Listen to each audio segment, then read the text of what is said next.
vamos inmediatamente a continuar con el siguiente panel. Ya el Coffee Break ya está en sus mesas. Si estuviera el siguiente panel, por favor, los invitamos a pasar y podemos terminar la jornada un poquito antes. Gracias. Acá preocupados, no sabemos si están dictando una sentencia anulando un laudo, espero que no, pero en unos minutos más nos van a acompañar los señores, dos señores vocales que han sido invitados a esta mesa, dado obviamente su valiosísima opinión sobre la relación arbitraje-poder judicial.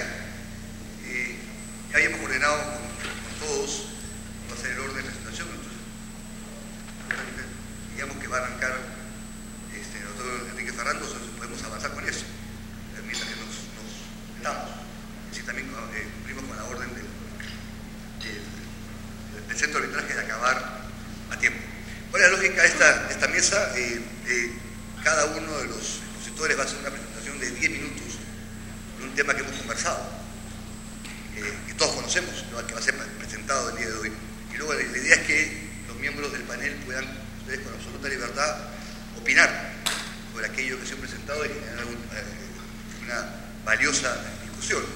Obviamente también le pedimos al centro que nos ayude, o cualquier persona que tenga una pregunta, a alcanzar a las personas del centro para que vengan aquí y podamos también hacer que ustedes intervengan. Tenemos la orden de terminar temprano porque luego viene un cóctel. Y aún voy a tener que ser estricto con los miembros de mi panel, al cual desde ya les pido mil disculpas. Como mencioné, el primer tema de la mesa, de esta última mesa, está a cargo del doctor Enrique Ferrando. El doctor Enrique Ferrando es un conocido abogado, ¿no es cierto?, socio del estudio Sterling, miembro del Consejo Superior de Arbitraje de la Cámara, del Centro de Arbitraje de la Cámara de Comercio de Lima y árbitro. Exactamente lo que él puso sobre su índice civil. Le pedí más y se negó. El doctor Ferrando va a tocar el tema de las pretensiones implícitas en el arbitraje. Fernando, público.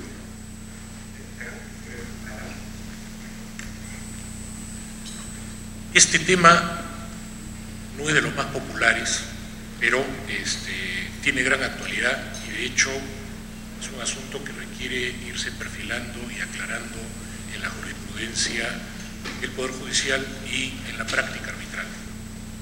Voy a empezar un poco por el final. Hay una causal de anulación, todos conocen, la ley de arbitraje, que consiste en que el auto arbitral se puede anular a petición de parte cuando el tribunal, el árbitro, ha resuelto sobre materia no sometida a su decisión. ¿Qué significa esto? Se pueden dar dos posibilidades. Una, que la materia no estaba contemplada en el convenio arbitral y alguna parte ha alegado oportunamente dentro del proceso que no había convenio arbitral para discutir esa materia y por lo tanto hay que anular el laudo. Y la segunda es cuando el tribunal ha laudado. Vamos a tener un segundito para la mesa.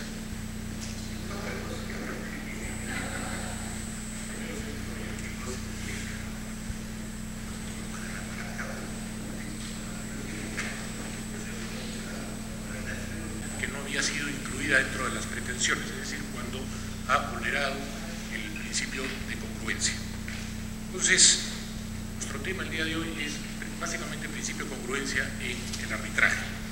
Cuando nosotros vamos a las normas del proceso civil, encontramos una disposición en el título preliminar del Código Procesal Civil que regula la materia y dice que el juez no puede ir más allá del petitorio ni fundar su decisión en hechos diversos de los que han sido alegados por las partes. Y en el proceso civil principio es bastante estricto, el juez no puede excederse y la doctrina ya ha identificado casos en los cuales esto sucede y eso invalida la decisión, que es por ejemplo cuando el juez excede lo demandado, lo pretendido, que es el caso ultrapetita, cuando resuelve sobre tema no demandado, que es extrapetita, y también cuando resuelve de menos, es decir, no resuelve un punto pretendido, que es el laudo infra o citra petita. En nuestra causal de anulación solamente se anula el laudo que ha excedido, pero no el que está omitiendo resolver una pretensión. Incluso hay un recurso de integración que se puede presentar cuando el laudo ya ha sido dictado. Ahora bien, cuando una demanda ha sido bien construida y cuando las pretensiones han sido bien planteadas, los fundamentos son congruentes con la pretensión y la parte sabe exactamente lo que está pidiendo, es decir, cuando no se presenta una construcción patológica, el laudo que se emite finalmente resuelve las pretensiones y no ocurre ninguna situación anormal. ¿Dónde es que se producen las situaciones anormales? Cuando una parte plantea su petitorio de una determinada manera, pero en la práctica la discusión es más amplia o es incluso diferente de lo que dice su petitorio. Es ahí donde se producen anomalías. Sucede todo el tiempo. En el arbitraje con mucha frecuencia, estoy seguro que en el Poder Judicial también con muchísima frecuencia, pero no necesariamente las soluciones en el arbitraje son las mismas que en el Poder Judicial. Voy a citar algunos ejemplos de cosas que me han ocurrido a mí. O sea, no estoy citando casos de doctrina ni de libros, sino de casos que realmente me han ocurrido. Por ejemplo, en supuestos en los cuales la discusión real es más amplia que la discusión formal planteada en el petitorio. Una parte pide que se declare, una acción declarativa que se declare que la ejecución de una carta fianza ha sido indebida, porque no había incumplido con la pretensión, pero olvida pedir la restitución del monto debidamente ejecutado. Y más bien lo pide durante las actuaciones arbitrales. O sea, regulariza, pero no amplía su demanda. La pretensión es simplemente declarativa. Otro caso, una parte demanda mejor derecho de propiedad, pero se olvida de solicitar la entrega del inmueble. Y luego, más adelante, en el calor de las discusiones, lo pide. Una parte, por ejemplo, solicita el reconocimiento de una obligación, pero olvida solicitar el pago. Sin embargo, cree que lo ha hecho y discute como si hubiera realmente planteado en su petitorio que se pague esa obligación cuyo reconocimiento es solicitado. Otro caso, se solicita, por ejemplo, la indemnización por haber infringido una determinada obligación contractual, pero en el calor de la discusión no solamente se discute esa obligación contractual, sino se discute todo el contrato y se pretende una indemnización más amplia porque hay más incumplimientos, pero la pretensión está limitada. No son casos en donde la discusión es más amplia. También hay casos en los que la discusión real es diferente. Por ejemplo, en la pretensión, el abogado, quien redacta la demanda, dice: solicito que se declare la rescisión del contrato, pero en la discusión no se está discutiendo rescisión, sino resolución. Y toda la fundamentación y las pruebas son sobre resolución. Otro caso, se pide la nulidad de un acto jurídico, por ejemplo, la carta mediante la cual se ha resuelto un contrato por incumplimiento. El demandante pide la nulidad, pero en la práctica no quiere discutir la nulidad y ni siquiera alega causal de nulidad. Lo que quiere discutir es si la carta es válida o no y si tiene la aptitud de resolver el contrato porque no había incumplimiento. Estos son casos típicos en los cuales se presenta un divorcio, una discrepancia entre lo que formalmente se ha solicitado y lo que realmente se está discutiendo. Entonces llega el caso en el que el árbitro finalmente tiene que laudar y el árbitro se pregunta: bueno, ¿qué hago? ¿Resuelvo solamente sobre lo que está en el petitorio o puedo considerar que todo lo que ha surgido durante las actuaciones arbitrales son parte del petitorio o por último son parte de la discusión y también voy a laudar sobre eso? Y luego, ¿qué va a hacer el Poder Judicial cuando se laude sobre esos temas que no estaban en el petitorio? El Poder Judicial va a leer la causal de anulación que mencioné originalmente en términos rígidos y va a decir: bueno, acá se ha laudado pues extra petita o se ha laudado ultra petita y ese exceso es nulo. O el Poder Judicial va a comprender que en el arbitraje existen reglas más flexibles y por lo tanto sí se podría hacer esto. La pregunta está planteada y vamos a tratar de responderla. La respuesta, digamos que parece un poco diferente si es que miramos primero la ley derogada de arbitraje y la comparamos con la ley actual. En la ley derogada teníamos una disposición que establecía que el laudo será nulo si se ha laudado sobre materia no sometida expresa o implícitamente a la decisión de los árbitros. Ahí estaba claramente la palabra implícita y por lo tanto se podía interpretar que no solamente había la obligación de laudar sobre las pretensiones explícitas, sino también sobre aquellas que implícitamente hubieran salido en el calor del debate. Por supuesto, estos casos que han ocurrido al amparo de esta ley han sido llevados al Poder Judicial en recurso de anulación. La parte que pedía la anulación solicitaba que se anule por pronunciamiento extrapetita, por pronunciamiento ultrapetita, es decir, por la violación del principio de congruencia. ¿Qué es lo que ha hecho el Poder Judicial? El Poder Judicial en estos casos ha creado precedentes interesantes, porque ha dicho: bueno, no ha habido formalmente una ampliación de demanda, pero he verificado en el expediente, o hemos verificado en el expediente, que la discusión realmente se ha producido, es decir, ha habido contradictorio, porque una parte ha propuesto pero la otra ha contestado. Ha habido oportunidad de ofrecer pruebas. En el acta de fijación de puntos controvertidos, los puntos controvertidos quedaron señalados, a pesar de que iban un poco más allá de lo que estaba en la demanda o en la reconvención, pero estaban. Es decir, se ha respetado el derecho de defensa, la otra parte aceptó el juego y entró a la discusión, bueno, entonces son pretensiones implícitas que no han violado el debido proceso, el pronunciamiento es válido. Eso es más o menos lo que ha quedado sentado en los precedentes del Poder Judicial y es los principios que se han respetado en el arbitraje con la ley anterior. La pregunta es, ¿y qué pasa con la actual ley? La ley, al redactar esta causal de anulación, retiró la palabra implícita. Ahora solamente el laudo es anulable si es que se ha laudado sobre materia distinta de la pretensión, que ha accedido a la pretensión pero no dice pretensiones implícitas. Entonces, si yo empiezo por el final, como empecé mi exposición, hago análisis de la causal de anulación y la interpreto contrario sensu, tendría que decir, bueno, ahora la nueva ley es más rígida porque ha retirado la palabra implícita, lo que quiere decir que se está un poco ajustando la rigidez del proceso civil, aquel que regula el Código Procesal Civil, y por lo tanto lo de las pretensiones implícitas ha quedado en el pasado. Pero eso no es tan cierto, porque cuando revisamos las disposiciones diversas de la ley de arbitraje, existe una disposición que mucha gente pasa por alto porque parece una redundancia y que explica cuál es la competencia del tribunal arbitral, que es el artículo 40.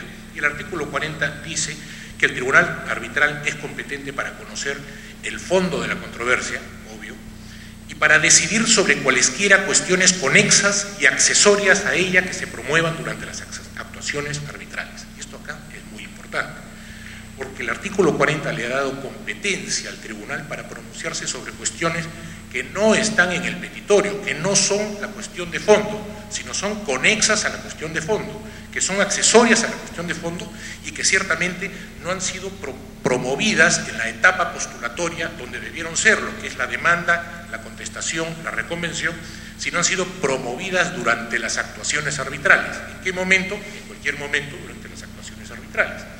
Entonces, a partir de ese artículo 40 vale preguntarse, bueno, ¿y qué son cualesquiera cuestiones conexas? ¿Las cuestiones conexas son la cuestión de fondo? No son la cuestión de fondo porque este artículo las está diferenciando, son otras cuestiones que son conexas. Entonces, si quiero responder a la pregunta, ¿qué son cuestiones conexas? Bueno, la respuesta está en el Código Procesal, porque si bien en el mundo arbitral la palabra conexa no tiene un gran desarrollo, pues en el Código Procesal Civil y en la jurisprudencia judicial tiene un montón de desarrollo, porque incluso existe una norma en el Código Procesal que dice qué cosa es conexo. Es el artículo 84, creo que es, que dice 84. Hay conexidad cuando se presentan elementos comunes entre distintas pretensiones o por lo menos elementos afines a ellas. Es decir, elementos comunes y elementos afines. Y en este caso estamos hablando de los elementos comunes o elementos afines que existen entre la cuestión de fondo y alguna cuestión que no es la cuestión de fondo, pero que ha sido promovida durante las actuaciones arbitrales. Entonces, si cualquier asunto que pueda tener elementos comunes puede ser promovido durante las actuaciones arbitrales y el árbitro, por el mandato del artículo 40, tiene competencia para resolver sobre eso, entonces parece que el artículo 40 sí ha abierto una ventana para resolver sobre pretensiones implícitas, y la ventana ya no está abierta en el artículo sobre causales de anulación del laudo, sino está abierta en el artículo 40. Ahora, no ha utilizado la palabra pretensiones implícitas, pero ha utilizado la frase cuestiones conexas, ¿no es cierto? Entonces, ¿cómo va a ver el Poder Judicial esto cuando un árbitro resuelva bajo la ley?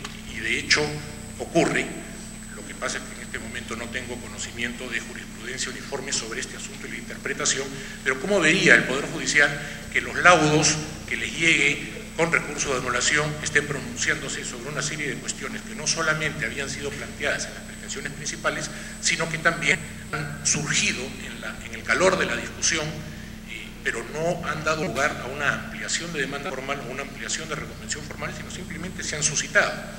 Yo creo que la respuesta debería ser seguir un poco el criterio que ya se ha aplicado antes, y es que esto puede ser admitido en la medida en que se respeten los principios del debido proceso. En otras palabras, si se está respetando el derecho de defensa, si la parte que es la otra parte respecto de esas cuestiones que han sido suscitadas durante el trámite del proceso ha tenido la oportunidad de ser oída, oportunidad de ofrecer sus pruebas, oportunidad contradictoria, no se ha violado el principio de igualdad dentro del proceso, entonces no se han violado sus derechos y ese laudo no va a ser nulo. Desde luego, lo que no se puede hacer es imponerle a una parte la discusión sobre pretensiones implícitas. Si alguien olvidó plantear un tema en sus pretensiones y luego lo propone durante las actuaciones arbitrales y pretende que el árbitro ya está por ese mero hecho obligado a pronunciarse, eso no es así. Es más, la parte que se sienta agraviada con esa situación puede perfectamente decir: eso no es parte del petitorio y no lo voy a contestar, y no me voy a referir a esos hechos y no voy a aportar prueba porque eso no es parte del petitorio. Hay una solución para esa situación. Si una parte no logra, vía pretensiones implícitas, introducir una discusión al arbitraje, entonces tendrá que solicitarlo formalmente. El artículo 39, inciso 3 de la propia ley de arbitraje dice cómo se hace eso. En cualquier momento del proceso se puede solicitar una modificación de la demanda de la reconvención y el tribunal decidirá, atendiendo a las circunstancias de la solicitud, si acepta o no esa ampliación. Pero una parte no puede ser forzada a aceptar una discusión.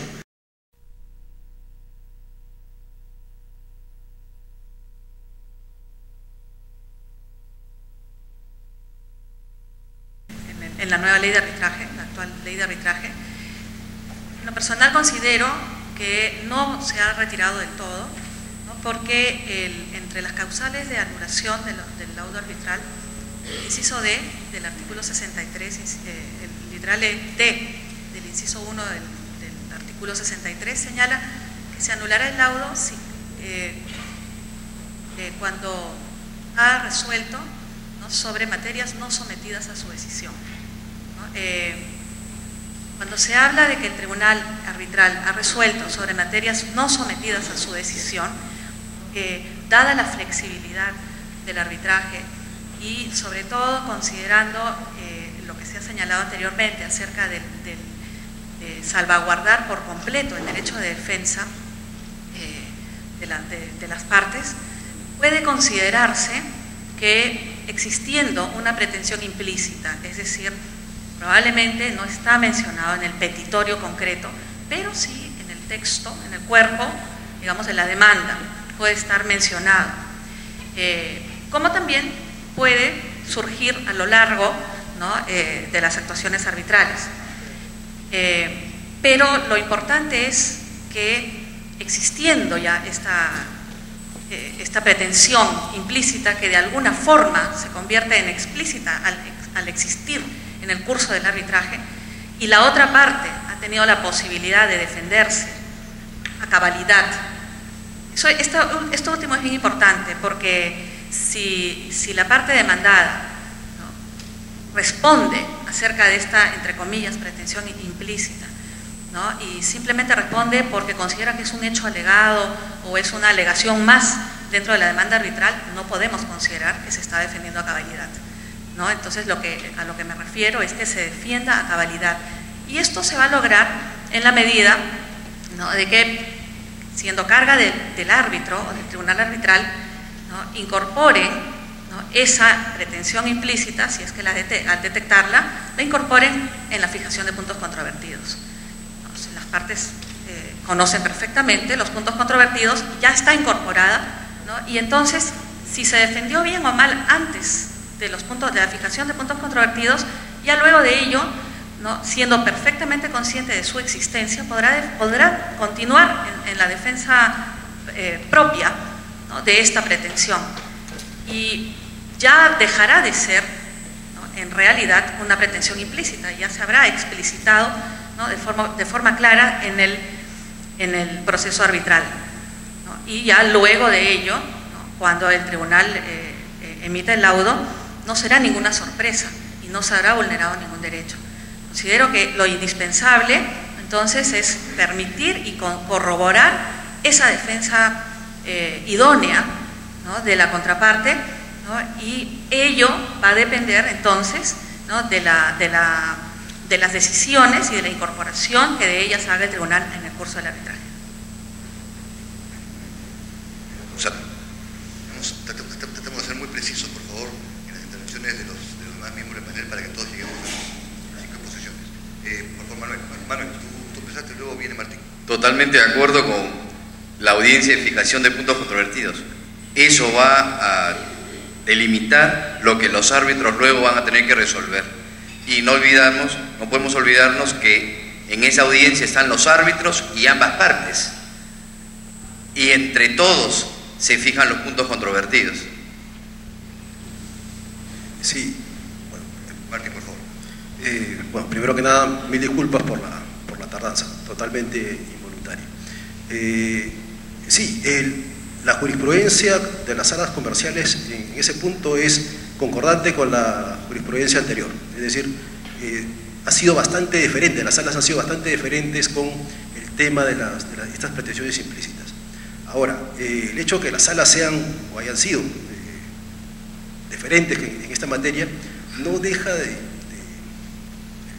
ser necesario señalar que si un árbitro llega a laudar, o sea, llega al momento de laudar y descubre que hay pretensiones implícitas, es que no está haciendo bien su trabajo, ¿no es cierto? Y que no debería dejar la posibilidad de cuestionamiento o impugnación para que se lo salve las salas comerciales. Un árbitro, como un juez, y a un juez todavía, si quieren, tenemos nuestra malla de salvamento, porque si es un juez de primera instancia, la sala puede corregir los temas y puede haber alguna forma de corrección.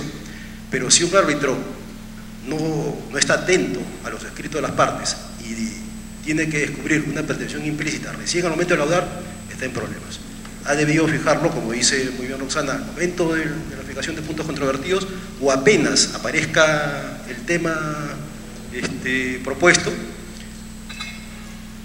Miren, que tiene razón Quique cuando dice que el 39 obliga a la parte a proponer modificación de demanda. Pero si ustedes recuerdan el otro artículo que dice que si la parte no se opone inmediatamente a que se amplíe la materia controvertida, se entera empleada. Hay otro artículo, no recuerdo exactamente, pero se me acaba de aparecer en la memoria. Resumen, el árbitro tiene que estar atento. Si ve que algo nuevo está apareciendo, inmediatamente debería ser explícito y pedir la aclaración correspondiente. Gracias, Martín. Juan Luis.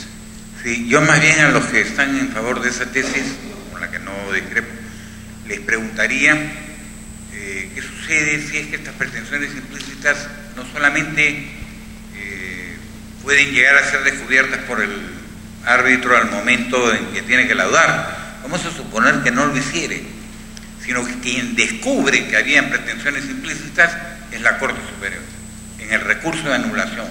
Pregunto, ¿anula el laudo porque existían pretensiones implícitas y retrotrae los efectos del arbitraje hasta el momento de la fijación de los puntos controvertidos, o simplemente no se fijaron oportunamente y por tanto se tienen como pretensiones únicamente las que fueron resueltas en el laudo? Simplemente haciendo de abogado diablo, ¿no será simplemente que hay que ser, como dijo Martín, simplemente ordenado? Yo como árbitro me doy cuenta de que hay pretensiones que escapan a lo formal. Si esta demanda y contestación del arbitraje no es recursivo, ¿no será conveniente sacar una solución y decir a las partes, el tribunal considera que hay que ampliar los puntos controvertidos de esta manera y le da un plazo para que se pronuncie? Con lo cual, pero ¿qué pasa si esto se descubre en el recurso de anulación? Ok, sí, tío, pero es bien difícil. Yo comparto la impresión que es bien difícil. Suelto simplemente para que Martín lo que dice, si somos ordenados, cuando a mí me llega la cosa está clara. Eso está firme. No será, digo, una buena política que nosotros hagamos eso como árbitros, es decir, ampliemos los puntos, hagámosle saber por la solución a las partes, de paso que le damos la última oportunidad para que se produce, con lo cual se ataca el problema del debido proceso que han señalado tanto Rosana como Morique, y eso en primer lugar. Ahora, si no se hace escenario, es complicado, ¿no? Una pretensión implícita y se cubre en sede judicial. Ahí yo no opino sobre eso, Martín y Rosana, no sé, quiero opinar antes de ¿ah?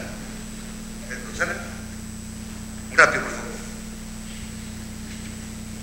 Bueno, si es la sala, nunca he visto un caso de esos, así que voy a hablar de acuerdo a lo que a mí me parece, ¿no? Si una sala descubre que existió en el decurso del proceso arbitral una pretensión implícita, bueno, pues no tiene por qué decir nada al respecto, ¿no? Simplemente va a evaluar el laudo tal como ha venido, ¿no? Y de acuerdo a las causales de anulación, solamente podrá pronunciarse de oficio, ¿no? Respecto de la causa ley, ¿no? Cuando es materia no susceptible de arbitraje. No tendría ninguna posibilidad de ingresar a analizar, ¿no? qué es lo que debió oficiosamente haber hecho el árbitro.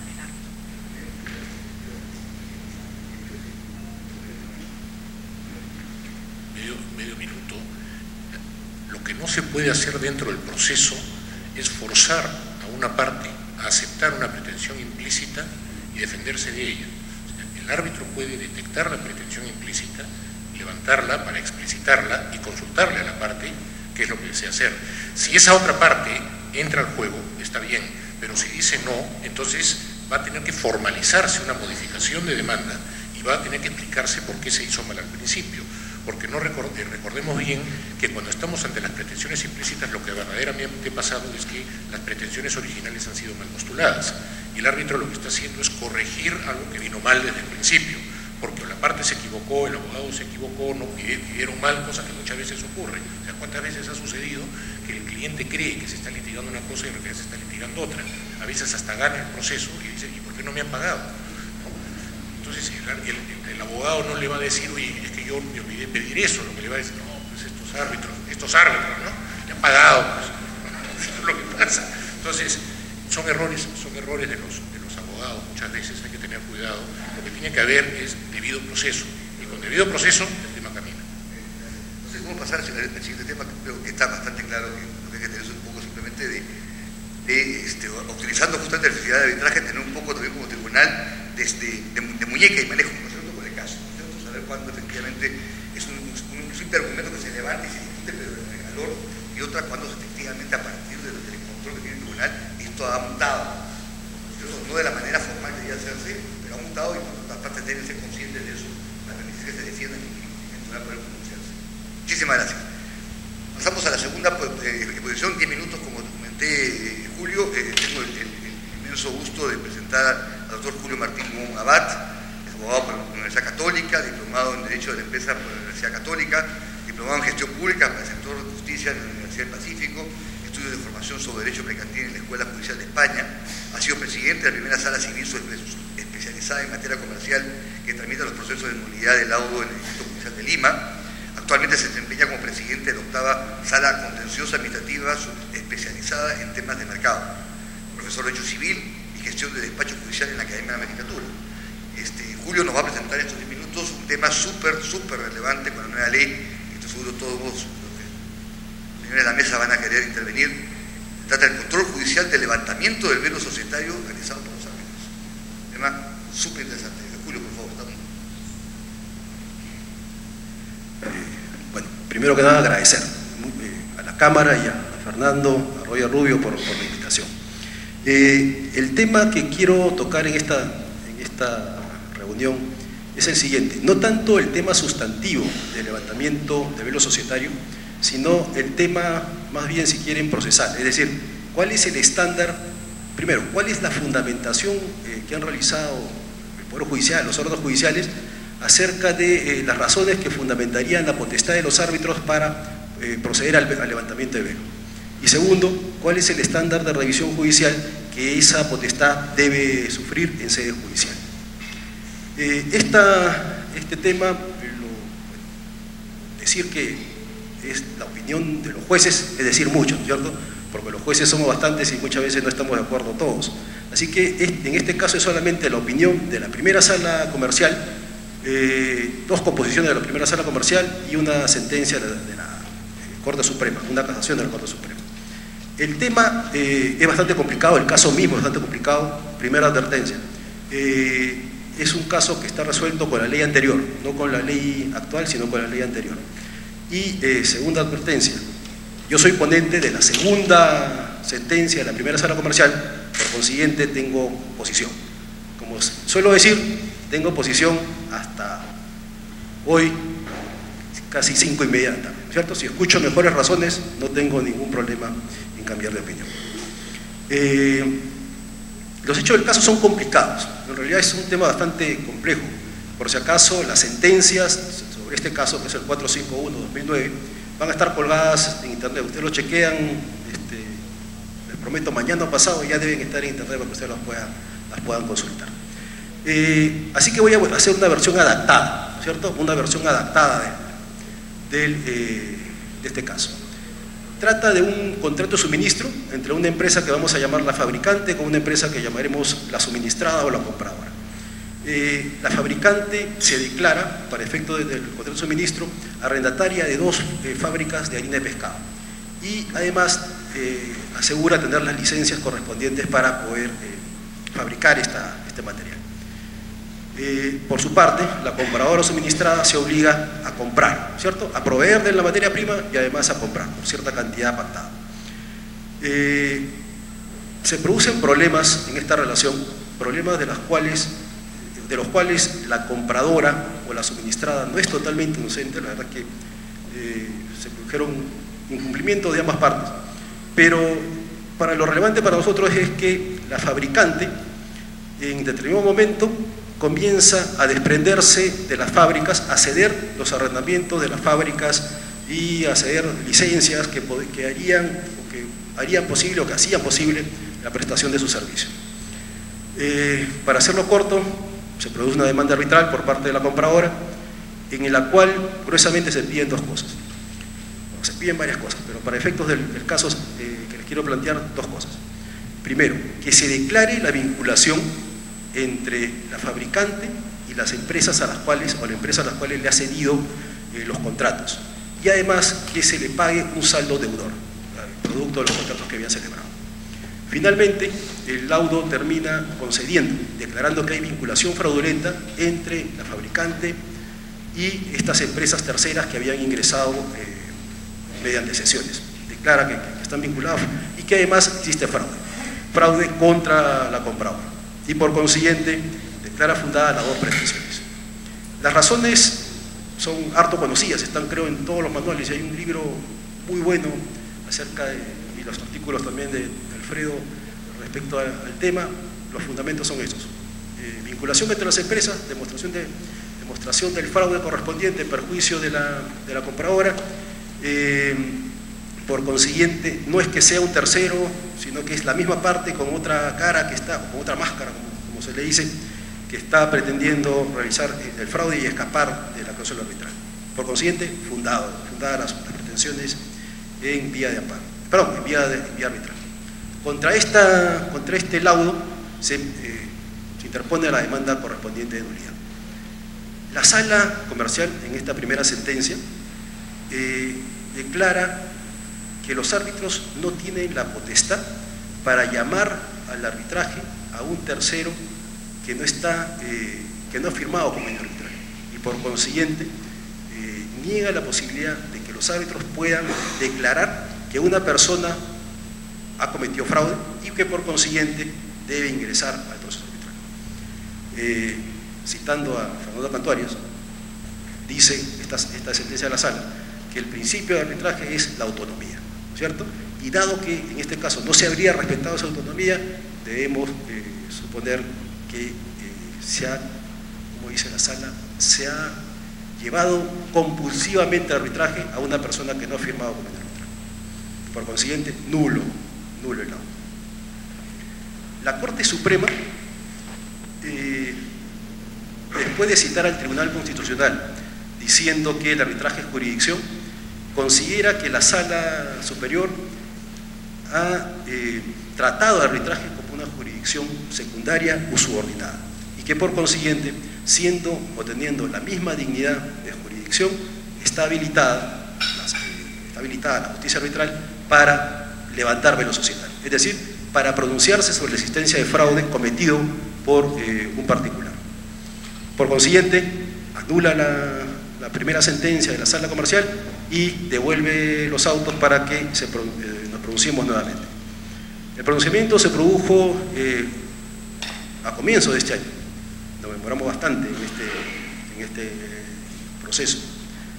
El laudo, la sentencia de Fujimori tenía 500 páginas, ¿cierto? Este laudo tenía casi 400 páginas. La verdad es que, sí, pues bastante educativo, bastante, si quieren, ilustrativo, pero tal vez unas páginas menos hubieran sido una deferencia, así como nos piden deferencia con los arbitrajes, una deferencia con los lectores. Yo casi estoy seguro, casi apostaría que los únicos que hemos leído ese laudo es el autor y yo. Casi estoy seguro. La verdad es que si a mí me dicen que los demás árbitros, los dos árbitros que firmaron, leyeron, lo dudo. La verdad es que lo dudo, con toda buena voluntad. Dicho sea, Yo le he leído las 400 páginas, la verdad, muy interesante, pero tal vez muchas páginas. 400 páginas con todo el trabajo que tenemos, ¿sabes? Es una maldad, pero bueno. ¿Qué dice la sala comercial en esta segunda sentencia? Dice lo siguiente. No lo dice tan duramente, pero lo dice más o menos así. Lo dice: no tengo que llegar hasta la jurisdicción para reconocer esta potestad de los árbitros. Basta con el competence competence, ¿cierto? Este tema está dentro del competence competence.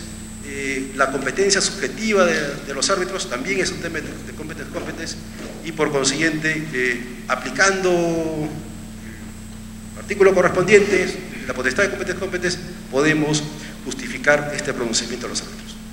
Además, todos los principios correspondientes, ¿no? Buena fe y demás que justificarían. Pero el fundamento, más que la jurisdicción misma, sería esta potestad del competence competence. Y en segundo lugar, y tal vez lo que resulta más novedoso, porque no se había razonado sobre el tema, dice lo siguiente: la revisión, el estándar de revisión que yo podría hacer o que debería hacer sobre esta decisión de los árbitros es una revisión integral. Es decir, en este caso, ante esta decisión de los árbitros, yo podría, si se me planteara, revisarla integralmente. Es decir, fondo, no fondo de la controversia, ¿no es cierto?, sino fondo de la decisión competencial. Es decir, fondo hechos y también derecho. Y por consiguiente, bueno, esto tampoco es nada novedoso, ¿no es cierto? O sea, absolutamente nada novedoso. ¿Por qué? Porque el competence competence es el primer disparo, y ese primer disparo se le da a los árbitros. Pero el segundo disparo, el definitivo, corresponde a la jurisdicción, bueno, a la jurisdicción judicial, para decirlo como se llama, a la jurisdicción, ¿no es cierto? Y que por consiguiente hay que decirlo claramente. No se dice muchas veces, me parece, y de repente había que decirlo con sus letras. En ese tema, en el tema del levantamiento del velo, no hay ningún problema que los árbitros lo hagan. Los árbitros pueden jugar fraude. ¿Por qué? Porque es mejor, es bueno, y no debemos presumir, bueno, aquí se cita la doctrina extranjera, no debemos presumir que los árbitros van a aplicar mal el orden público, ¿no es cierto? Y por consiguiente, si lo aplican bien y la sala considera que está bien aplicado, no hay motivo para anular, y por consiguiente el laudo debería pasar. Se declaró infundada entonces la demanda porque la parte no había alegado o no había discutido el fondo del tema, ¿no es cierto? No había negado el fraude, no había producido prueba o señalado la prueba que sería relevante para descartar el fraude, y por consiguiente simplemente había hecho una defensa, si quieren, de forma. Había dicho los árbitros no tenían esa potestad. Me parece novedoso, no sé qué piensan. Novedoso, digamos, no en términos absolutos, porque ya está dicho, Caivano lo ha dicho, dice lo mismo.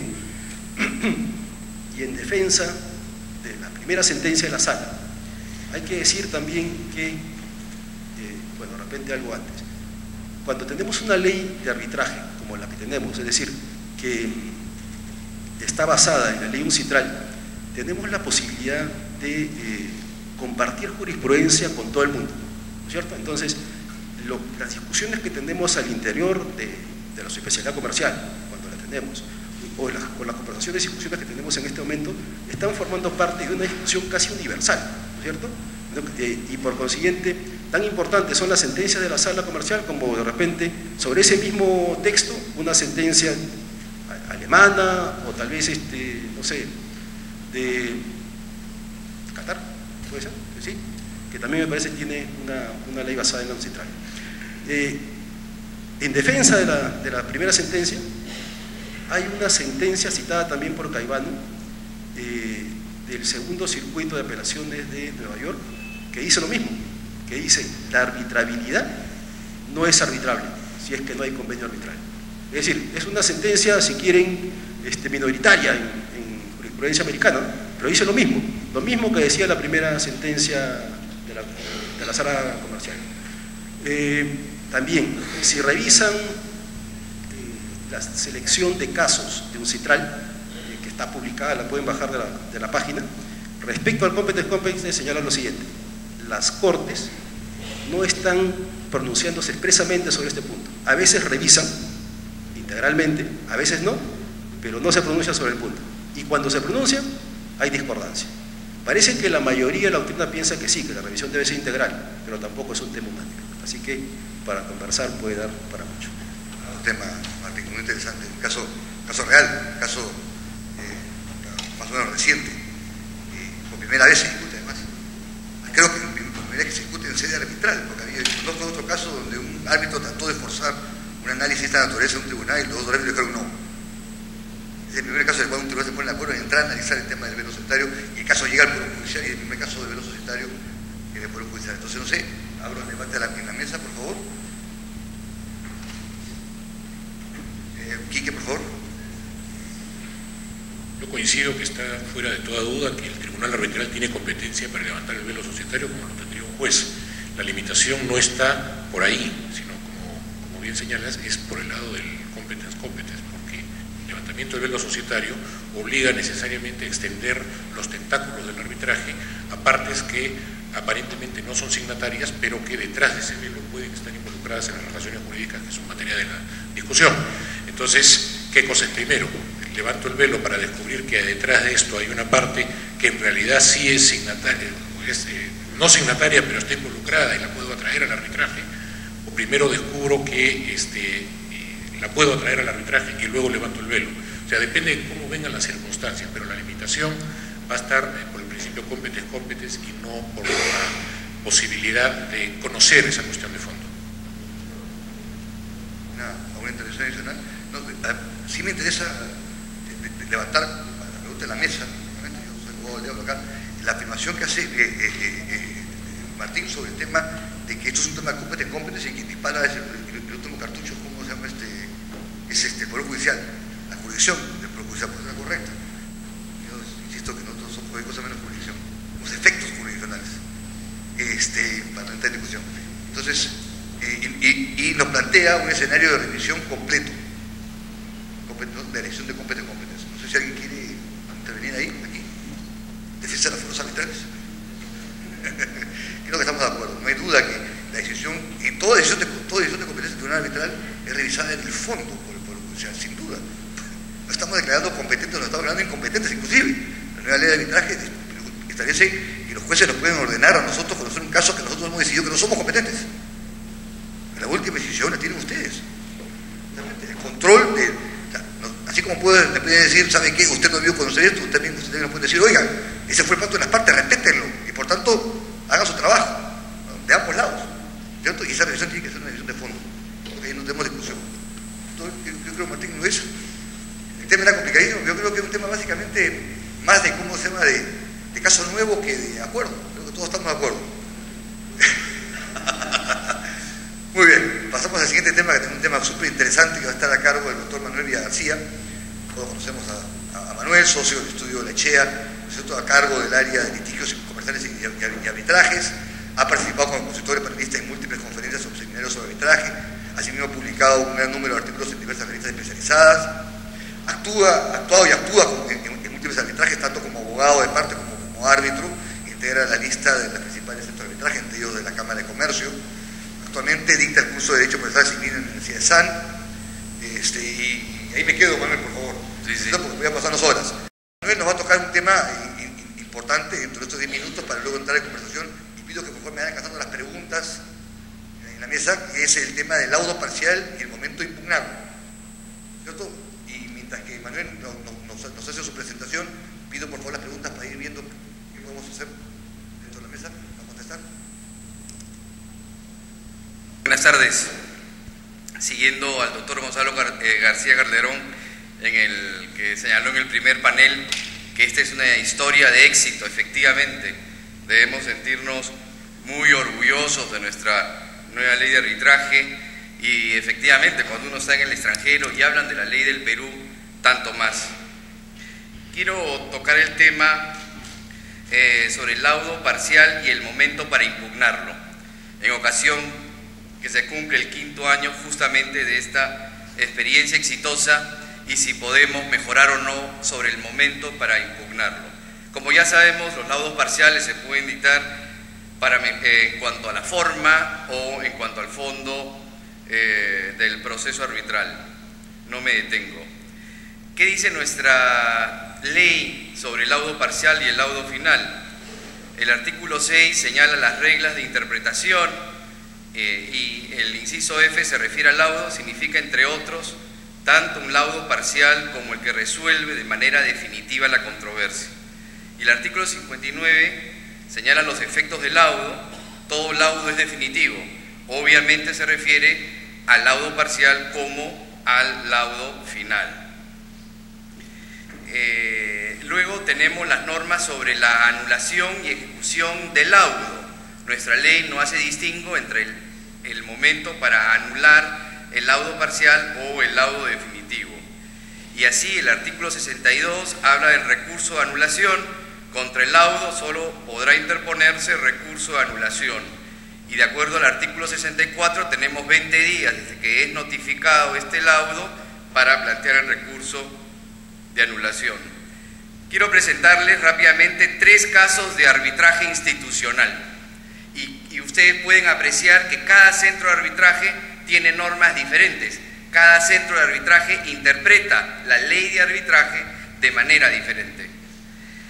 Así, por ejemplo, nuestra Cámara de Comercio de Lima, no sé, Roger, si esta parte también está en revisión, señala que contra los laudos parciales se podrá plantear recurso de anulación, pero deberá tramitarse este recurso de anulación con el laudo final, al final del proceso arbitral.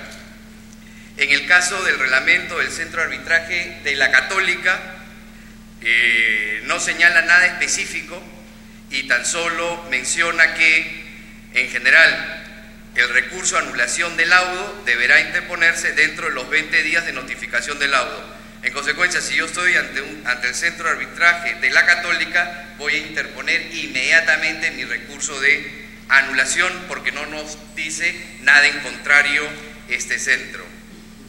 Y en el caso de AmCham, de manera general, repite la norma de la Cámara de Comercio de Lima, es decir, se tiene que recurrir este laudo parcial al final, salvo que, y me parece esto algo bien interesante, que la Cámara podría seguir, que señala que si los árbitros establecen que el contenido del laudo parcial es ejecutable, en este caso procederá el recurso de anulación de manera inmediata. Inclusive yo he llegado a tener una resolución de la primera sala comercial en el expediente 410 del 99, resolución que se emitió en octubre del 2009 por los jueces superiores Soler, Niño y La Rosa, en la que, siguiendo el reglamento de la Cámara de Comercio de Lima, declaran fundada la nulidad planteada y nulo todo lo actuado por cuanto se tramitaba un laudo parcial antes que se haya expedido el laudo final. ¿Qué pasa en los arbitrajes ad hoc? Bueno, en el arbitraje ad hoc, sin duda, y siguiendo la ley de arbitraje, habría que interponer el recurso de anulación inmediatamente luego que se expida el laudo parcial. Siendo esto así, yo no sé, nuestros colegas, jueces superiores, ¿qué opinan de esta variedad? Gracias. Manuel, maravilloso. Dios mío, qué rapidez. Genial. Pues si no das mucho espacio para conversar, creo que es un tema que llama análisis, ¿no? Porque hay mucha diversidad, ¿no es cierto? Y yo adelanto simplemente, antes de la palabra que quiera, que esa decisión que tú señalas el año 2009, yo he visto por lo menos 3 o 4 sentencias recientes de las salas comerciales diciendo lo mismo. El reglamento de la Cámara de Comercio de Lima dice que el laudo parcial se va con el final, ergo no cabe anulación del laudo parcial. Yo he visto por lo menos 2 o 3 sentencias recientes de la sala. La pongo simplemente porque las he visto, ¿no es cierto? Y ahora a la mesa porque es un tema relevante, súper, ¿no es cierto? Nos puede pasar en la mesa de uno con una anulación. No sé quién empezar, ¿recordar otra vez? A ver, por favor. Sí, este es un tema de bastante recurrencia. Considero, ¿no?, que si en la ley de arbitraje no se hace el distingo y el laudo, no se hace el distingo entre el laudo parcial y el laudo final. El laudo es ejecutable, ¿no?, de acuerdo a la norma, y también puede acudirse al recurso de anulación sin, repito, hacer este distingo. Entonces, y hay plazos, ¿no? La ley de arbitraje establece plazos, ¿no?, y son plazos que no son susceptibles de ser modificados por las partes, ¿no? Entonces, son normas imperativas.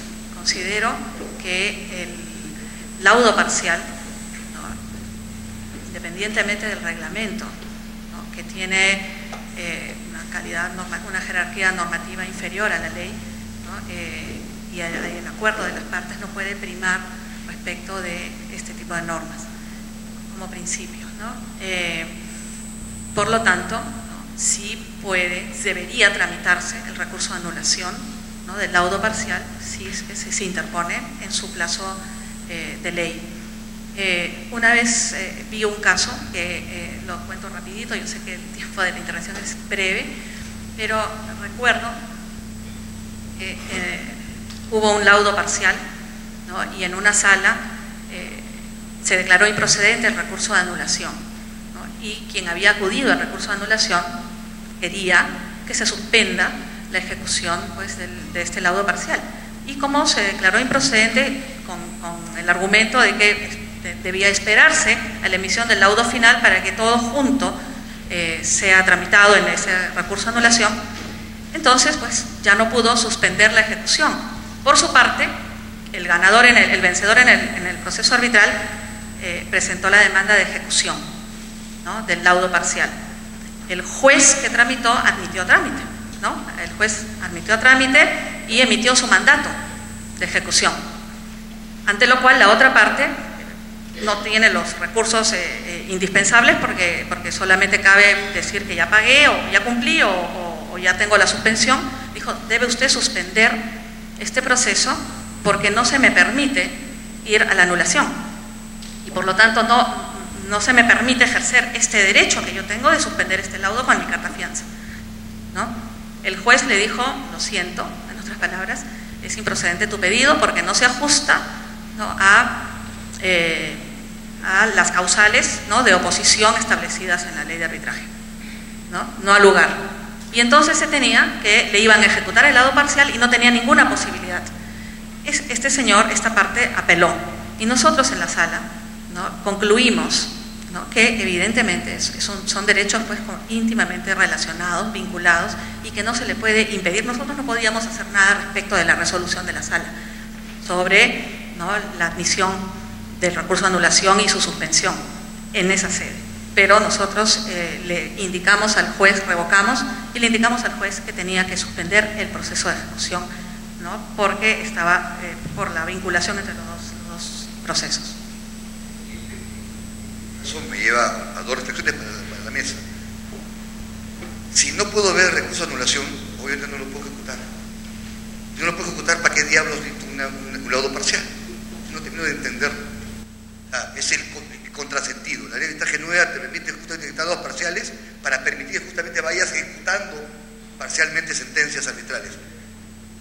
Lo consulto a propósito del reglamento de la Cámara de Comercio de Lima, que nos autoriza, como bien decía Manuel, nos autoriza a dictar laudos parciales, pero luego dice, pero eso tiene que esperar el laudo final. ¿Entonces para qué diablos dictamos laudos parciales?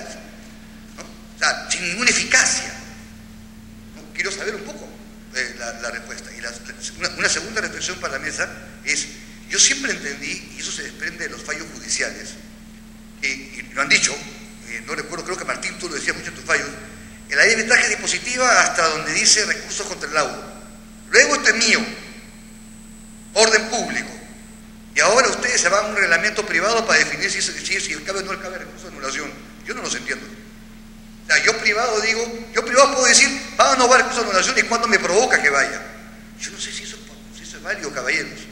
Y la tercera reflexión, y se la hago sobre todo a Manuel.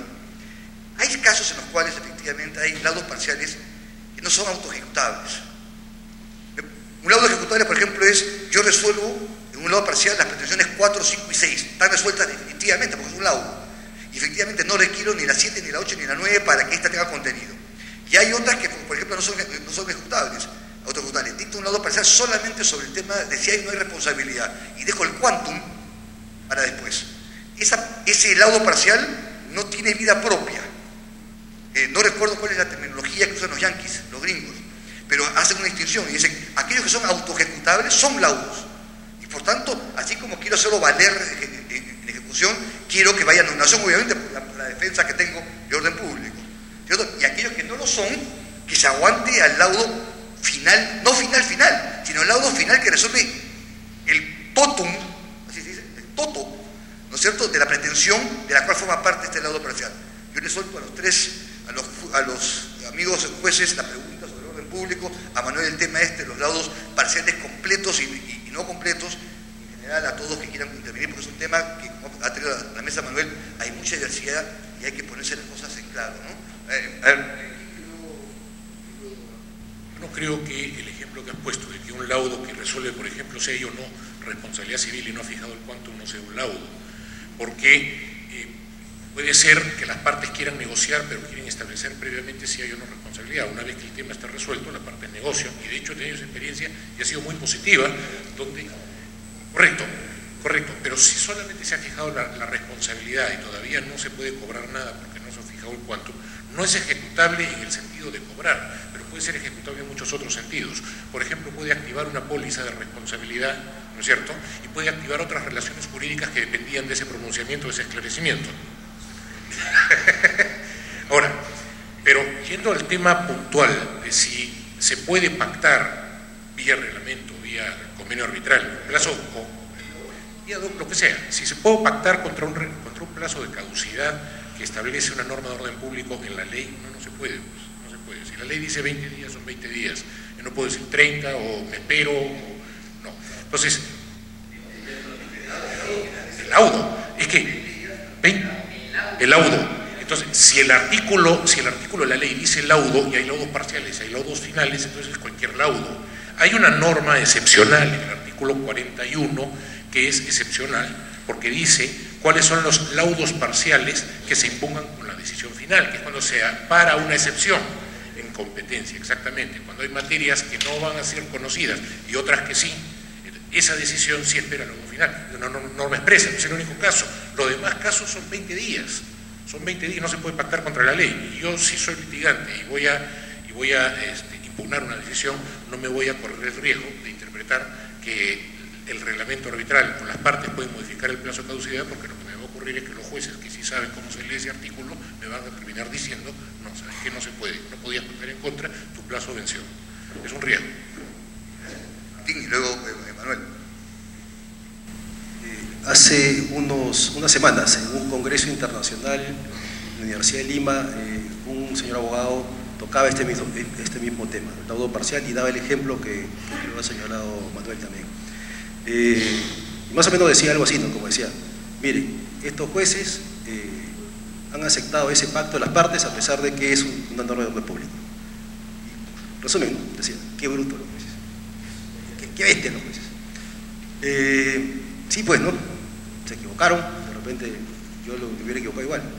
Pero lo que no decía ese señor seguramente árbitro, no sé, o abogado, es que quien llevó a las partes a ese pacto fue el árbitro.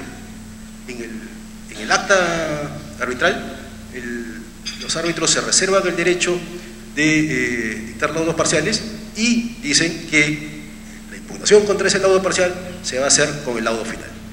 Entonces, por creerle al árbitro, los jueces se llevan, ¿cómo se llama?, ese San Benito. Bueno, creo que sí, creo que Fernando ha escrito sobre eso y hay poco que decir, ¿no?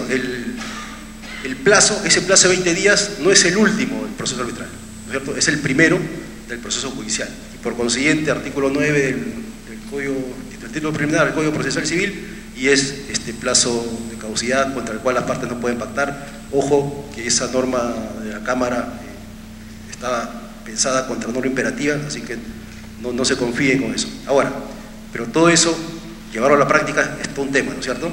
Porque yo conocí la impugnación contra el laudo final de ese laudo parcial que fue rechazado por primera vez. Entonces, a la parte le habían dicho, no puedes venir, es improcedente tu demanda por el laudo parcial. Tienes que impugnarla con el laudo final. Entonces, yo tenía en mis manos la impugnación contra el laudo parcial y contra el laudo final. Si fuéramos puristas absolutos, yo tendría que decir, ya se te pasó la misa de uno, ya te pasaron los 20 días, y contra el laudo parcial ya no corresponde impugnación, ¿no es cierto? Pero creo que resolver de esa manera podría en algún mundo ser adecuado, pero sería, me parece a mí, completamente violatorio del derecho del debido proceso, y por consiguiente resolvimos sobre todo. Para elevar la complejidad del debate, Martín, vamos a asumir por un momento que yo necesito un laudo parcial y que yo debo llevar la anulación al Poder Judicial. Vamos a asumir eso. Yo debo llevarlo, el primero, no lo llevo. En los países donde eso es aceptado, es cosa juzgada. Entonces, cuando llega el laudo final, ya no se puede revisar aquello que hubiera sido revisable, como se llama en el laudo. No sé si me hago entender. O sea, diciendo que los tribunales es eso, que señor, usted debió traer esta discusión por el primer laudo. Usted dejó pasar los 20 días. Entonces, en el segundo solamente revisa el fondo. No, lo menciono porque eso es un poco lo que se quiere hacer. Es complicado, obviamente, hasta dónde alcanza, hasta dónde ya no puede entrar, porque no lo discuto. Es un tema complicado. El tema es el siguiente. Él llevó el asunto y el Poder Judicial le dijo, no, improcedente. Entonces, si cuando regresa por segunda vez le digo otra vez improcedente, ya eso es la locura completa, ¿no es cierto? Manuel, tú mencionabas... este problema. Vamos. No, tú mencionabas laudos parciales ejecutables o no ejecutables, y de ahí Quique sacó que era con póliza. Quizá la actual regla de... No me puso un ejemplo mejor ridículo. Quizá la actual regla de AmCham es la que ayuda, ¿no? Y nos da algunas luces.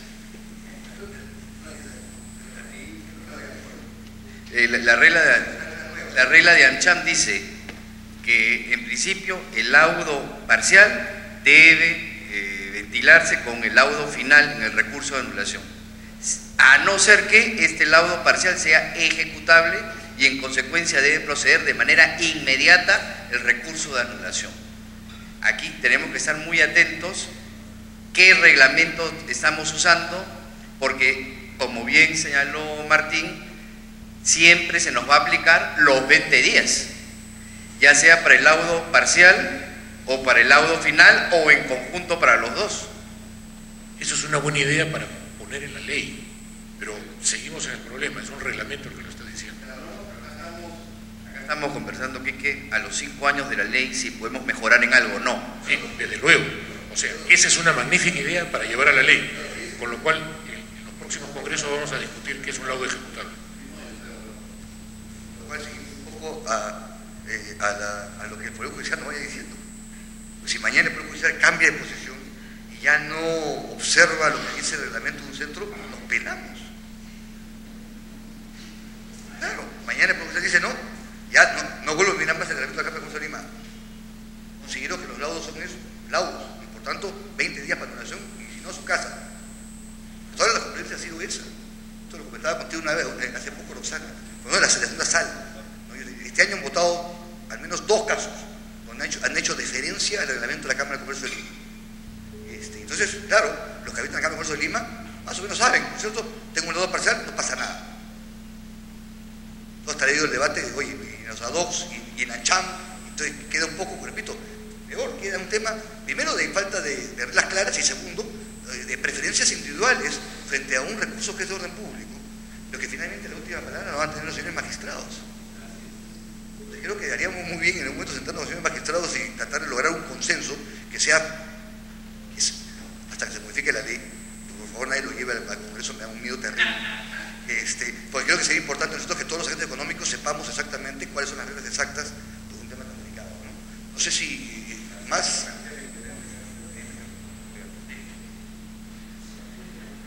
Le preguntaba al doctor Bon si es que las salas comerciales, porque los problemas del arbitraje en general fueron resueltos, por ejemplo, por el Tribunal Constitucional, con un precedente.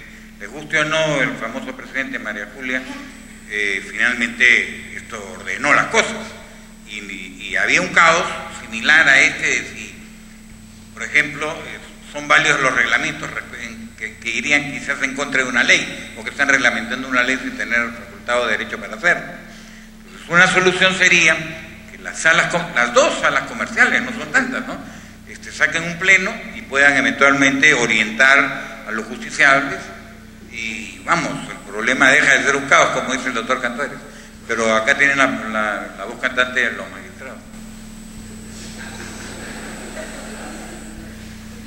¿Qué hago? Canto. Bueno, sí, es un problema nuestro, es un problema de que no nos hemos reunido todavía, ni siquiera ambas salas, y es un pecado que tenemos, ni siquiera las dos salas nos hemos juntado para debatir para establecer criterios, y eso sí es falta completa mía, porque yo además el año pasado he sido coordinador, así que si alguien hay que echarle la culpa es a mí. Sí, bueno, aparte de las conversaciones personales que hemos tenido, no se ha planteado. Ahora, yo que haya visto lados parciales, he visto un caso al lado parcial nada más. Y como decía Fernando, no sé para qué el árbitro dictó el laudo parcial, porque no había ninguna necesidad de dictar el laudo parcial. Por el contrario, fue incluso, me parece hasta perjudicial para el proceso, porque había demanda y reconvención, y la reconvención era la otra cara de la medalla de la demanda, y simplemente resolvió la demanda, y la reconvención la dejó para el final, con lo cual ya no había ni siquiera para qué pronunciarse sobre la reconvención. Entonces, no era necesario. Ahora, ¿cuándo sería necesario? Bueno, ya ustedes deben saberlo mejor que yo, pero no, puede ser muy útil. Por ejemplo, si alguien reconoce, y debería incluso suceder en el Poder Judicial, ¿cierto? Si alguien reconoce una parte de la deuda, ¿para qué voy a esperar al final para que cobre? Simplemente ya puede cobrar una parte de la deuda. Eso debería incorporarse incluso a sentencia judicial, ¿no es cierto? Pero bueno, ya la discusión esa para ustedes. Manuel, este es un tema súper importante, como lleva 5 años de vigencia de esta ley. Muy bien, como estamos con el tiempo encima y tenemos todavía 2 excelentes discusiones más, me van a permitir ser un poquito draconiano y pasar al siguiente tema. Seguidamente, tenemos la intervención de la doctora Roxana Jiménez Machuca, la jueza superior titular de la segunda sala comercial de Lima, profesora de Derecho Civil de Obligaciones en la Universidad de Lima y de Derecho Civil de Acción de Resoluciones Judiciales en la Academia de Magistratura, y profesora de la Universidad del Pacífico cuando tiene tiempo, ¿verdad? Pronto doctora, abogada por la Universidad Católica del Perú, con maestría combinada en Derecho Civil por la Universidad Católica del Perú y doctorado combinado por la Universidad Nacional Mayor de San Marcos. El tema que nos propone en estos próximos 10 minutos Roxana para el panel es la ejecución de laudos, los requisitos para que proceda obligación cierta, expresa, exigible y líquida o liquidable. Roxana, por favor. Gracias. El problema que yo traigo acá es un problema que se suscita continuamente y sobre el cual, si bien se está logrando una uniformidad, ¿no?, de criterios, no me refiero solamente a las salas, porque las salas sí tenemos ya el criterio uniforme en este sentido, salvo algunos pequeños aspectos que mencionaré. Lo que estamos poco a poco logrando es que la uniformidad se dé a nivel de toda la sede comercial, es decir, los 17 juzgados comerciales que ciertamente, ¿no?, tienen un criterio independiente sobre el cual uno no puede ejercer ninguna injerencia, ¿no? Claro, la sala puede revocar, eso sí, tomamos la decisión, pero lo ideal sería que ya estos criterios se lograsen unificar. Entonces me voy a referir concretamente al tema de la ejecución de los laudos. Sabemos que con el laudo se pone fin a la controversia entre las partes, ¿no? Y de acuerdo a la ley de arbitraje, los laudos deben contar con motivación y pronunciamiento de la asunción o distribución de los costos del arbitraje. Eso es lo que nos dice la ley de arbitraje acerca de esto. Asimismo, ¿no?, se señala que las decisiones en sede arbitral sobre las solicitudes de rectificación, interpretación, integración y exclusión van a formar parte integrante del laudo, ¿no? Ya con ello cesan las funciones del tribunal arbitral. De acuerdo al artículo 59 de la ley de arbitraje, el laudo es definitivo, inapelable y de obligatorio cumplimiento desde su notificación a las partes, es decir, ya tiene efectos de cosa juzgada, ¿no? ya ingresando a la ejecución judicial del laudo, si la parte obligada no cumple con lo ordenado en el laudo, ¿no?, de acuerdo a lo establecido en él, la parte vencedora puede pedir entonces su ejecución a la autoridad judicial. Y la autoridad judicial, de acuerdo a la norma, por el solo mérito de los documentos que hemos mencionado, el laudo y sus rectificaciones, interpretaciones, integraciones, inclusiones, ¿no?, dictará mandato de ejecución para que la parte ejecutada cumpla con su obligación dentro de un plazo de 5 días bajo apercibimiento de ejecución forzada. Hago hincapié en esto porque es de suma relevancia. De acuerdo al artículo 68 también de la ley de arbitraje, solo cabe oposición, como ya mencioné en una intervención anterior, si ya se cumplió o se ha suspendido la ejecución, con carta fianza, recurso de anulación, que es otro tema para mí enorme y que si hay tiempo más adelante podremos comentar un poco sobre eso. El mismo artículo también señala que la autoridad judicial está prohibida bajo responsabilidad de admitir recursos que entorpezcan la ejecución del laudo. La pregunta aquí es la siguiente: ¿puede el juez denegar la ejecución del laudo? ¿Eso es posible? En principio debemos partir de unas ideas básicas. El proceso de ejecución del laudo, en primer lugar, no tiene como finalidad la emisión de una sentencia. El juez ejecutor debe, como su mismo nombre lo indica, ejecutar el laudo en sus propios términos. No cabe que interprete, que vaya más allá, ¿no? Entonces, el proceso de ejecución no tiene como finalidad la emisión de una sentencia, es decir, la decisión sobre algún aspecto, ¿no?, ni la revisión de lo actuado en el proceso arbitral, en términos generales. Entonces, básicamente el proceso de ejecución del laudo trata de proveer al laudo solamente de la fuerza coercitiva que es reservada al Estado, por lo que la finalidad de la ejecución es que el mandato arbitral alcance eficacia. No se trata de generar certeza respecto a lo decidido, ni tampoco modificar ni realizar interpretaciones. Entonces, el juez ejecutor recibe, ¿no?, pero él debe verificar, ¿no?, que los aspectos formales que lo facultan para proceder con la ejecución de ese título, ¿no?, se han cumplido. Eso es, debe verificar que el laudo cumpla con los requisitos para constituir ese título para ejecutar. Entonces, sí, la primera respuesta a priori sí puede entrar primero a calificar el título, ¿no?, traído a ejecución. Su primer filtro, y esto quizás no sé si es lo más debatible, será verificar si lo resuelto en el laudo, y aquí probablemente varios no estén de acuerdo, ¿no?, es contrario al orden público, ¿no?, o si versa sobre cuestión manifiestamente no susceptible de arbitraje. Por ejemplo, si en el laudo, ¿no?, se ha resuelto sobre cuestiones referidas al Estado, capacidad civil de las personas, adopción, paternidad, divorcio, en fin, o sobre delitos. Sabemos que manifiestamente son materias inarbitrables, ¿no? También si la decisión arbitral en sí misma es violatoria del orden público, contiene un mandato ilícito, por ejemplo, ¿no? Aquí, en opinión nuestra, el juez puede denegar la ejecución, ¿no?, declarando improcedente la demanda. No anula el laudo, no es un recurso de anulación, ¿no?, pero declara improcedente la demanda de ejecución. No lo va a ejecutar, porque, como todo juez de ejecución, de cualquier título que se le traiga para ejecutar, el juez puede evaluar el título, calificar el título, ¿no? Una pregunta interesante que comienza a complicar esto es: ¿qué pasa si el laudo ya atravesó por un proceso de anulación y este fue declarado infundado? Digamos, ya pasó por este proceso y luego ya viene a ejecutarse. ¿Podría el juez de ejecución negarse a ejecutar el laudo porque considera que la materia es inarbitrable o que la decisión atenta contra el orden público? Aquí sí comienzan a haber posiciones divididas. Para muchos ya no. Si ya atravesó por un recurso de anulación, ¿no?, y se le ha dado el check de aprobación y se ha declarado infundada la demanda de anulación, entonces ya no puede negarse a ejecutar. Pero hay una posición que considera que si es manifiestamente,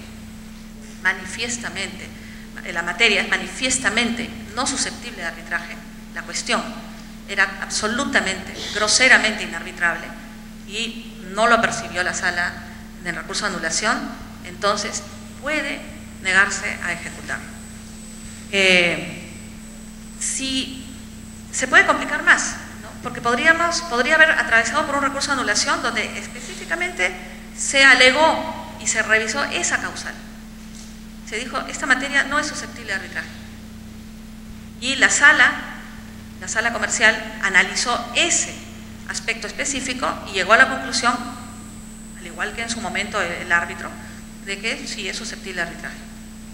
En este caso, ¿podría el juez de ejecución negarse porque él tiene el criterio de que es manifiestamente no susceptible de arbitraje? Bueno, yo creo que ya en este punto ya se cerraron todas las posibilidades, ¿no? Ya la parte considerativa. Es más, dentro de la parte considerativa puede haber una remisión.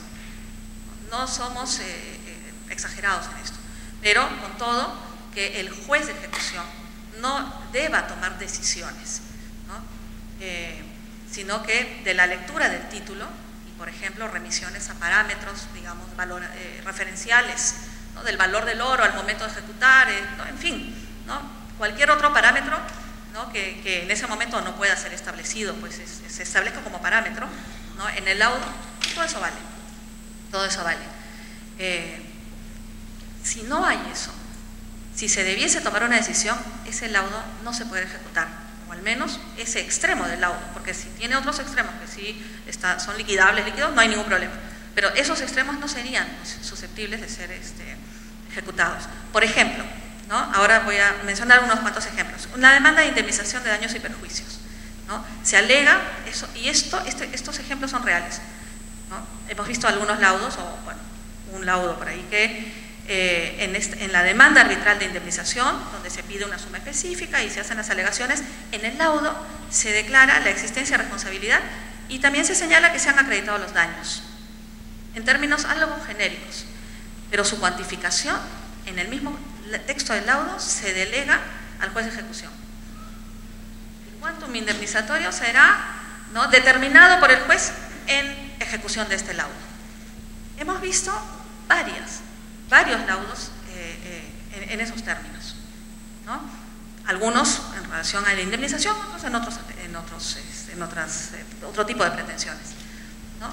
Pero se delega al juez realizar este tipo de tomar decisiones. Eso no es posible. Otro ejemplo, ¿no? Cuando el laudo contiene, por ejemplo, condena de intereses y no indica la tasa ni desde cuándo empiezan a computarse.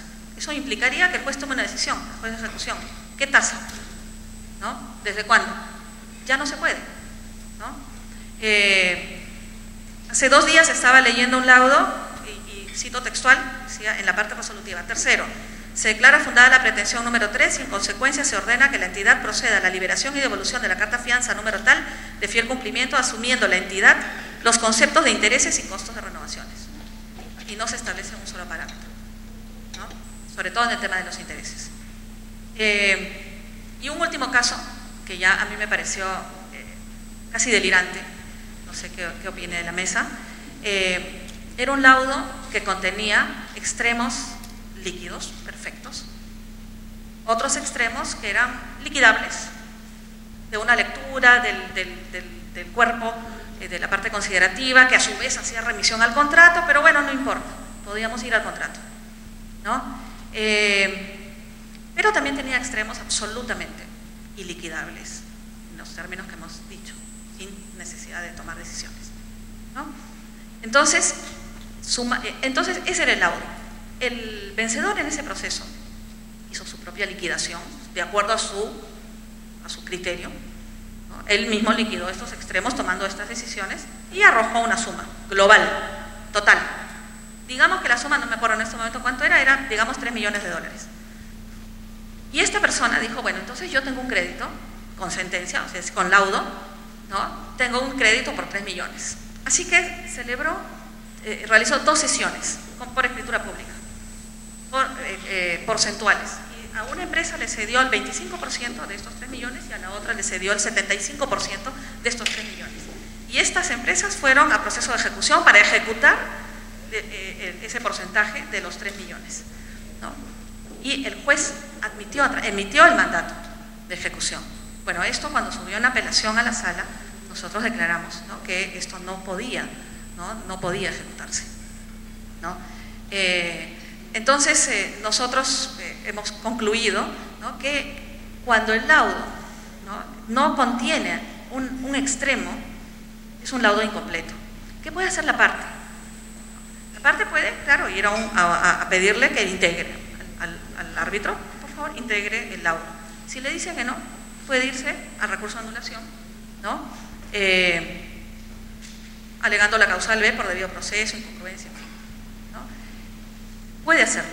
Pero si no lo hicieron, ¿no?, y dejaron consentir ese laudo en esos términos porque pensaron, bueno, iré pues al juez de ejecución. Como les digo, no puede ser ejecutado, pero tienen un extremo sin resolver. ¿Qué pueden hacer en ese caso? Ya no pueden regresar, ¿no? Es difícil en todo caso regresar donde estos árbitros que les laudaron de este modo porque ya lo dejaron consentir, ¿no? Estuvieron de acuerdo con el laudo, que laudó hasta cierto extremo. Entonces lo que podrían hacer es posiblemente ir a un nuevo arbitraje, porque tienen un convenio arbitral, y demandar ese extremo. Ya tienen, por ejemplo, en el caso de la indemnización, ya tienen una base de la declaración de responsabilidad y pueden pedirle al árbitro, al nuevo tribunal arbitral, que cuantifique. Como también, si se ponen de acuerdo las partes, pueden hacer lo propio en un proceso de cognición ante el Poder Judicial, ¿no? Bueno, sí, ya.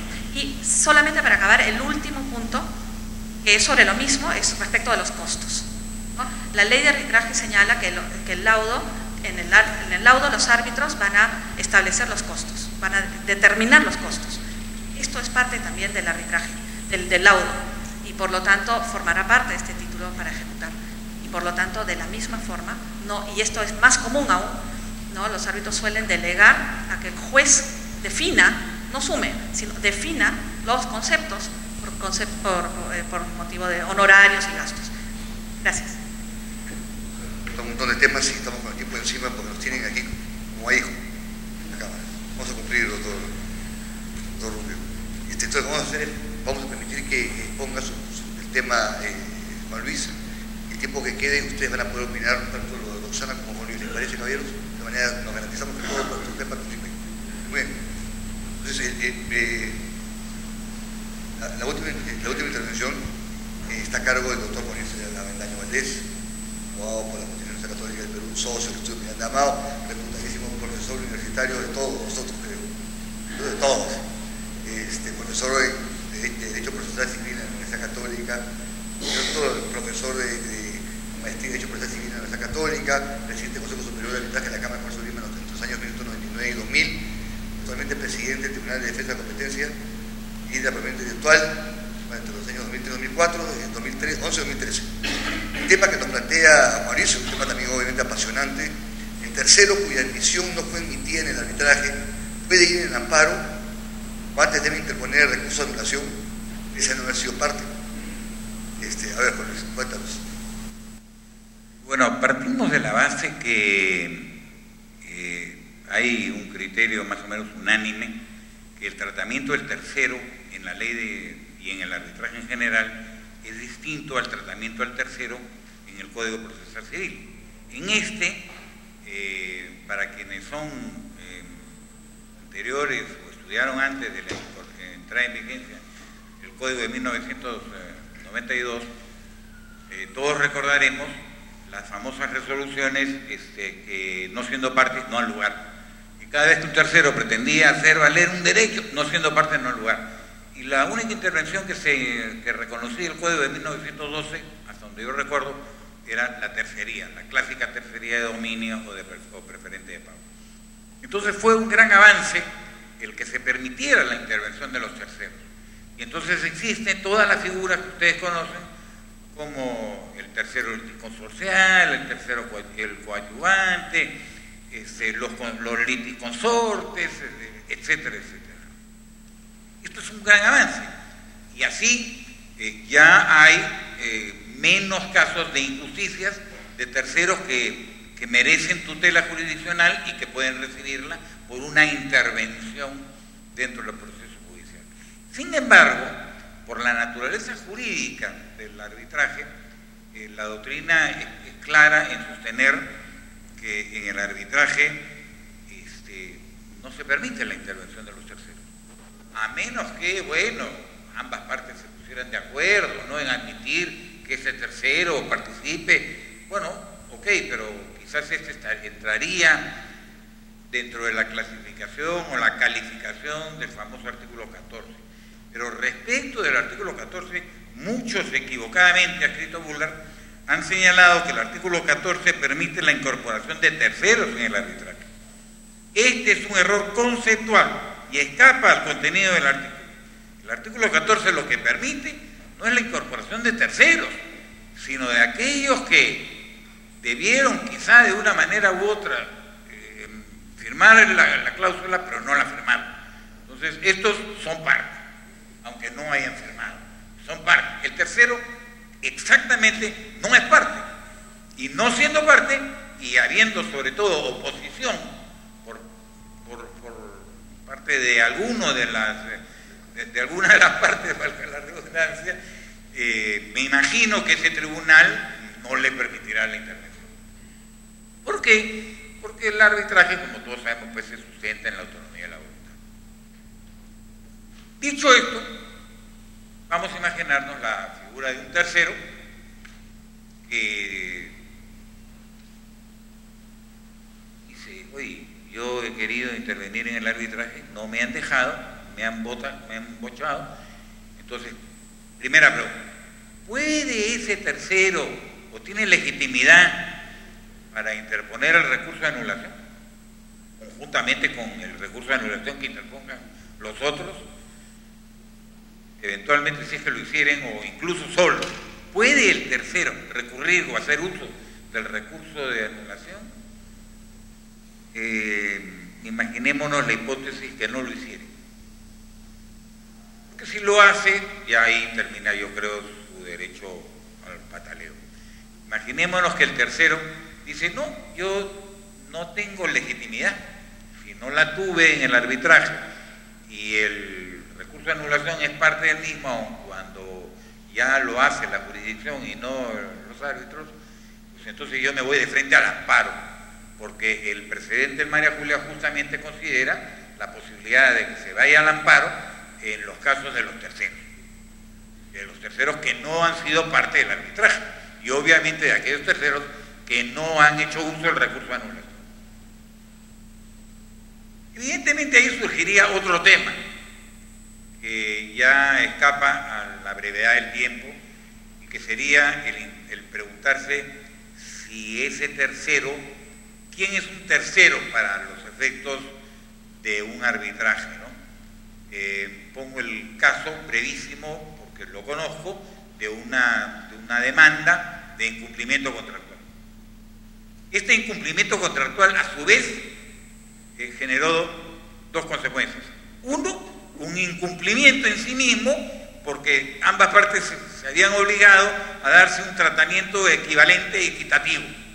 Pero resulta que el incumplimiento contractual se manifiesta en que una de las partes, en su condición de regulador, le había conferido a terceros un tratamiento preferencial. Ese tercero que había recibido un tratamiento preferencial tiene derecho a ser considerado un tercero con legitimidad jurídica. Derecho no tiene, pero sí tiene un interés.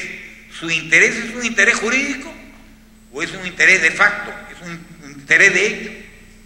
El que pasa por el peaje y mañana entre Convial y la municipalidad cambian la tarifa, se produce un debate judicial o arbitral entre ellos, en el que nosotros que pagamos el peaje y nos suben la tarifa, somos terceros como para intervenir en ese pleito entre la municipalidad y Convial.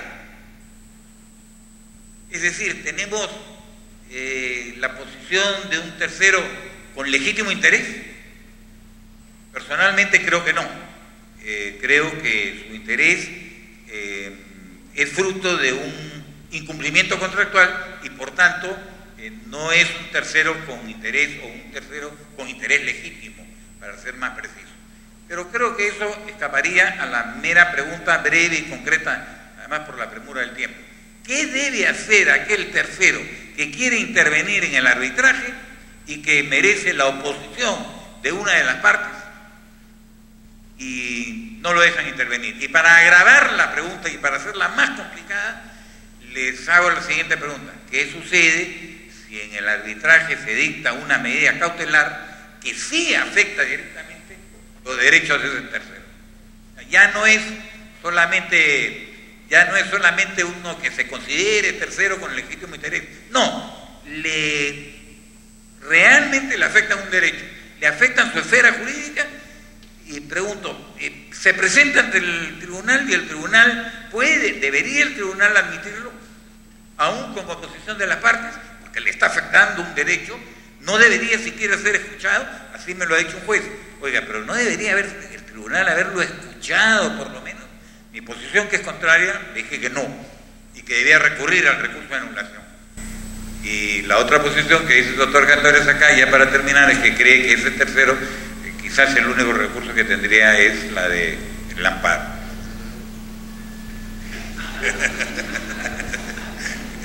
Amigos, desgraciadamente, este tema es realmente tuyo y de Roxana, de la voz, pero tengo aquí una orden. Yo quisiera simplemente, como haber tenido el honor de dirigir este debate, muy rápidamente cuatro, muy puntuales. Primero, un recordarles, recordemos todos, estamos en aniversario de la Cámara de Comercio, 20 años del Centro de Arbitraje, la Cámara de Comercio, año 1993, desde ayer.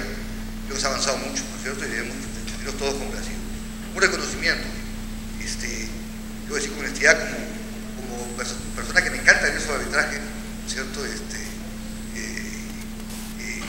Déjenme decirles a ustedes, y lo digo con toda honestidad, estamos hablando de la ley de arbitraje del año 2008, de 25 años, estamos viendo sus mejoras, son necesarias mejoras como todo en la vida, como toda cuestión que es mejorable, pero hay algo que es esencial, ¿no es cierto? Estamos aquí esencialmente por una razón, porque tenemos un poder judicial, sobre todo las salas comerciales, que están haciendo una chamba realmente espectacular. O estar de acuerdo o desacuerdo, pero sin un poder judicial serio como el que tenemos, simplemente estaremos hoy día probablemente haciendo otra cosa, pero no arbitraje. Creo que debemos reconocer públicamente ese trabajo fenomenal que están haciendo nuestros jueces y vocales comerciales en Lima. Un desafío, un pedido, ¿cierto? A los miembros de esta mesa, ¿no? Que brillantemente nos han presentado un montón de problemas y temas por discutir. Yo creo que lo que nos falta en el Perú es un espacio de discusión abierta, ¿no es cierto?, expertos en el arbitraje, señores magistrados que conocen el tema, para buscar justamente soluciones. Una ley de arbitraje jamás va a resolver todos los problemas. Generalmente lo que uno espera es que justamente el Poder Judicial es que ponga el ancla, el que interprete cuándo un laudo es o no recurrible, sea parcial o no sea parcial, el que nos diga en qué condiciones se levanta un velo societario y hasta dónde, qué causales son y cómo se interpreta. Todo eso depende de una jurisprudencia del Poder Judicial, que de una conversación, ¿no es cierto?, directa y sincera, ¿no es cierto?, obviamente sin casos particulares, ¿no es cierto?, busque ir zanjando discusiones. Dicho esto, tengo dos cosas más, una más antes de ceder la palabra al señor vicepresidente de la Cámara de Comercio de Lima, y es pedirles a todos ustedes un aplauso para este panel.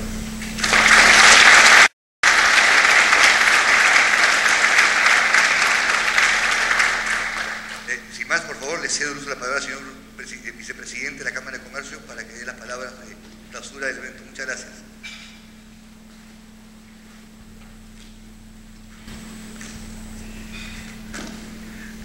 Muy buenas noches.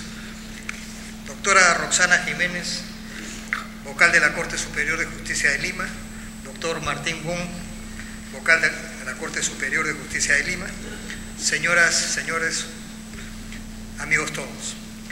En mi calidad de vicepresidente de la Cámara de Comercio de Lima, encargado de la presidencia ante la ausencia de Samuel, que como saben se encuentra en Nueva York como presidente del Consejo Empresarial del Capítulo Peruano de la Alianza del Pacífico, tengo el encargo de dar unas palabras con ocasión del cierre del segundo Simposio Internacional de Arbitraje que con todo éxito acaban de realizar. Este honroso encargo lo asumo con mucho gusto por cuanto hace 20 años nuestra institución, por iniciativa de nuestro actual presidente, asumió el reto de constituirse en una herramienta efectiva de administración de justicia en el país. Y es así que desde que se creó el Centro de Arbitraje de la Cámara de Comercio de Lima, esta institución se convirtió en una autoridad reconocida y respetada en la materia. Como empresario, he seguido el tema con especial interés. Hace 2 décadas los peruanos gastábamos excesivo tiempo y dinero en controversias empresariales, resueltos exclusivamente por el Poder Judicial, que generaba mayor carga procesal. Es así como los procesos judiciales no solamente eran inacabables, sino que además representaban una traba para la atracción de capitales. Hoy, nuestra forma de hacer negocios y solucionar conflictos cambió totalmente. Gracias a los acertados laudos arbitrales que han sido emitidos del Centro de Arbitraje de la Cámara de Comercio de Lima, los emprendedores no tememos someternos voluntaria y previamente a la competencia de un árbitro mediante la inclusión de la cláusula arbitral en nuestros contratos. Lo que les señalo no es una percepción. Los más de 2.500 casos arbitrados, con montos que superan los 3.000 millones de dólares, confirman nuestro compromiso con los negocios, las inversiones y la estabilidad jurídica del país. Frente a esta realidad, cobra especial importancia el segundo Simposio Internacional de Arbitraje que hoy concluye por todo lo alto. Gracias a la calidad de los expositores, la importancia de los temas tratados y el interés suscitado en sus participantes. Hoy cerramos con broche de oro lo que denominamos en la Cámara la Semana del Arbitraje, el cual celebramos en el marco de la celebración de los 125 años de la Cámara de Comercio de Lima. Por lo indicado, no puedo menos que felicitar a todos por su dedicación y declarar clausurado el segundo Simposio Internacional de Arbitraje. Muchas gracias.